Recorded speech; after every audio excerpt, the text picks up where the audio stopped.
өздерінің ұнатқандығын, бағалауын сөйлеп, қол шапалақтап көрсетіп отырды ғой. Сондықтан осы дұрыс деп ойладым өз басым. Кез келген тапсырмада дескриптор болу керек екен. Оны дескрипторды міндетті түрде. О жағын ол өзімде ойға түйіп алдым.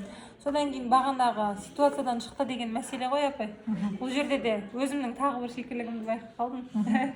Әрқайсысына жеке-жеке тоқталып алу керек еді. Жаңағы айтыстың түрлерін айттым ғой сол кезде.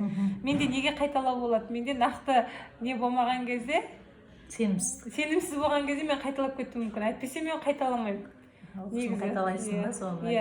Сол жерімді өзім білем. Ол нәрсемді өзім білем. Оны соған қатысты жалпы мақсатты енді ылғи өзім қарастырып отырамын. Мақсатта бұл жерде сол айтыс түрлері болатын.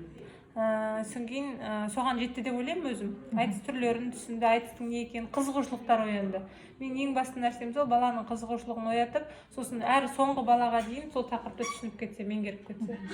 Енді мынандай нәрсе ғой, үйге бердің ғой зерттеу, өлім мен тірінің айтысы, міндетті түрде келесі сабақта сұрау керек. Кім зерттеп келді, кім тауып келді. Енді бұл көне айтыстар ғой, көнеріп жоқ айтыстар, бірақ бұрында болған айтыс екенін балаларға да өзің тағы балалар айтып болған соң өзің тағы да қосымша ғылыми тұрғыдан түсіндіріп беріп кетуің керексің. Абай бұл жерде бір сұрақ дегенде тек